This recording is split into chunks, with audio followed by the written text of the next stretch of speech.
Hi, colleagues and classmates. Blake, Tammy, and I are pleased to present the perils of bad strategy this week. Bad strategy is in abundance and often difficult to spot. Senior leaders that can spot bad strategy or prepare for any hurdles well in advance stand a much better chance at creating an impactful end product. To help each of us understand this process a bit better, Henry Mintzberg authored an article in the Harvard Business Review that related the strategy creation process to a master craftsman and his pottery. When the potter sits down at his wheel, there are several steps he must have completed throughout his preparation to ensure a great end product. Blueprinting the pottery design, deciding the overall purpose of the end product, choosing the right materials to get the job done, and an understanding of how to overcome potential missteps in the forming process. A master craftsman understands this process on an intimate level. The master craftsman knows the clay unlike anyone else and thinks ahead to any potential obstacles.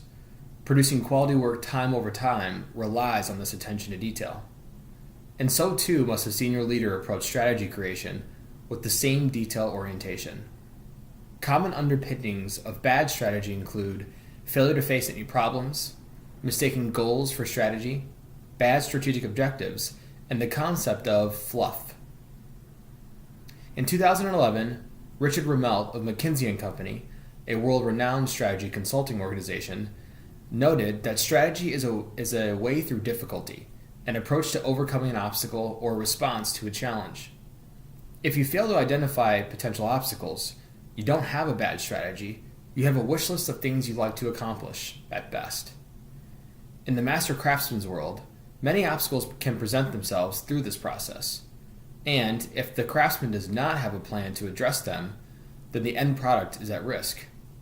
To help avoid it, the craftsman can ask himself questions like, what if the wheel stops spinning? What if I have too much or too little water for my clay? What if I apply too much pressure on one side of the clay, and as it's forming and the shape gets distorted? Contemplating these questions and obstacles ahead of time will allow the master craftsman to formulate a plan, even if simple, to overcome any potential hurdles. And so too should the senior leader contemplate challenges well in advance of making a final strategic plan. The senior leader can ask questions like, what if an imposing competitor gains a competitive advantage on us? What if our suppliers increase their prices this year?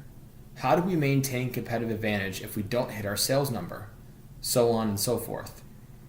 Failure to recognize any potential problems is a common pitfall in bad strategy that can easily be avoided by an attention to detail that the master craftsman brings to his trade. Next, Blake will share more about mistaking goals for strategy and bad strategic objectives.